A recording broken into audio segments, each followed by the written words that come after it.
Assalamualaikum warahmatullahi wabarakatuh. Di video ini saya dan teman-teman saya akan membahas tentang radioaktivitas. Saya Mutiara akan membahas tentang pengertian radioaktivitas, Rama akan membahas tentang waktu paruh, Naufal akan membahas tentang manfaat radioaktivitas, dan yang terakhir Meilani akan membahas tentang dampak radioaktivitas. Jadi, radioaktivitas adalah kemampuan inti atom yang tidak stabil untuk memancarkan radiasi dan berubah menjadi inti yang stabil.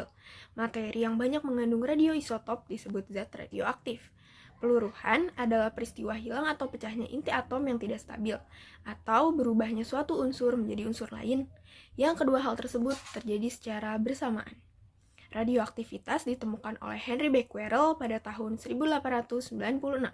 Becquerel menamakan radiasi dengan sinar uranium. Zat-zat radioaktif yang terdapat di alam antara lain uranium, polonium, dan radium.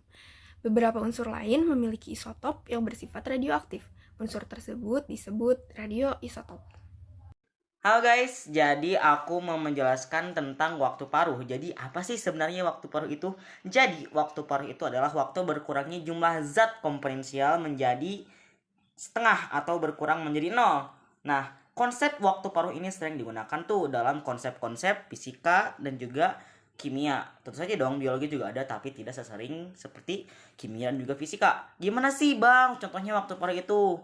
Jadi waktu paruh itu nih, contohnya dalam praktikum yang satu ini, kita kelas 12 MIPA, kita tuh ada praktikum untuk mengukur jumlah air dari nol tuh sampai habis, sampai berapa mili, itu tuh berkurang setengahnya, itu tuh sekitar berapa sih waktu yang dibutuhkan, atau berapa menit, atau berapa detik waktu yang dibutuhkannya. Nah, kalau dalam kimia sendiri itu berapa sih kira-kira zat A atau waktu yang diperlukan untuk zat A dan juga zat B untuk bereaksi gitu. Oke, paham ya? Radioaktif. Di dalam laboratorium, radioisotop digunakan sebagai alat penelitian dalam beberapa reaksi kimia. Dalam reaksi esterifikasi yang membentuk ester dari asam karboksilat dan alkohol, selain itu juga digunakan pada reaksi fotosintesis. Di dalam laboratorium menggunakan radioisotop 0-18. Unsur radioaktif yang mampu secara spontan memancarkan sinar radiasi ini ternyata tidak hanya memberikan manfaat bagi kehidupan manusia, namun juga memberikan risiko yang berbahaya bagi tubuh manusia. Efek radiasi dari zat radioaktif ini memberikan dampak negatif pada beberapa organ tubuh kita yang sensitif, seperti halnya mata. Tulang belakang. Beberapa efek samping dari penggunaan sinar radioaktif ini adalah terjadinya kerusakan genetis, bisa mempengaruhi tingkat kesuburan pada sistem reproduksi atau terjadinya kelainan pada keturunannya seperti cacat. Kerusakan lensa mata seperti kanker, resiko kanker darah atau bisa disebut leukemia. Terjadi kerusakan kulit atau skrom, kerusakan pada sistem saraf, kerusakan pada sel pembentuk sel darah merah. Yang terakhir adalah pemanfaatan radioaktivitas dalam berbagai bidang. Kegunaan di bidang kedokteran. Isotop Na24 di dalam natrium klorida atau NaCl biasanya digunakan dalam penelitian peredaran darah di dalam tubuh manusia. Selain itu juga ada isotop I131 yang biasa digunakan untuk melihat cara kerja getah tiroid yang terdapat di dalam kelenjar gondok. Radioisotop juga bisa berfungsi sebagai sumber radiasi yang bisa digunakan untuk terapi penyakit kanker. Terapi kanker tersebut dilakukan dengan menggunakan radioisotop CO60. Kegunaan di bidang biologi. Isotop C14 dan juga isotop O17 saat ini digunakan dalam proses pengamatan terhadap proses fotosintesis yang terjadi pada tumbuhan. Selain itu, radioisotop dari natrium dan juga kalium digunakan dalam penelitian permeabilitas laput sel. Kegunaan di bidang pertanian.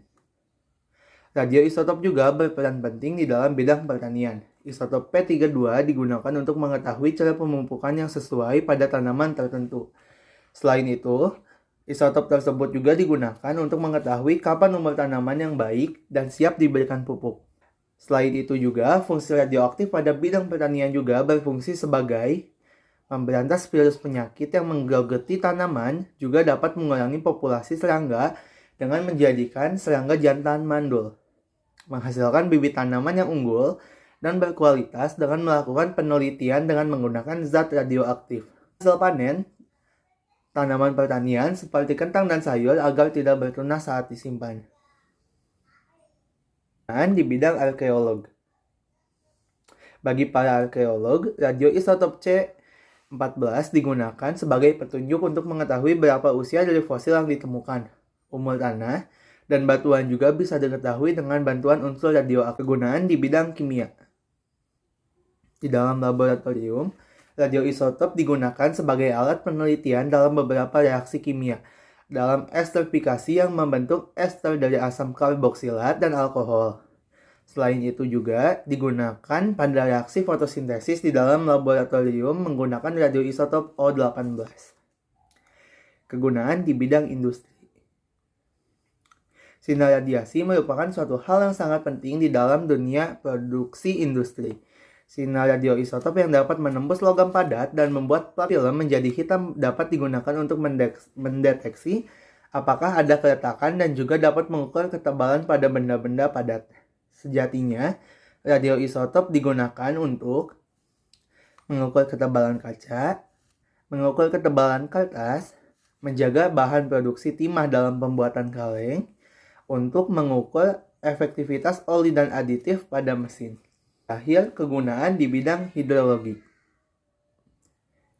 Radioisotop juga dapat digunakan dalam melihat ketebalan endapan lumpur yang ada di sungai dan danau tertentu. Dengan begitu, akan diketahui kapan dan pada titik mana perlu dilakukan pengendapan pada sungai atau danau tertentu.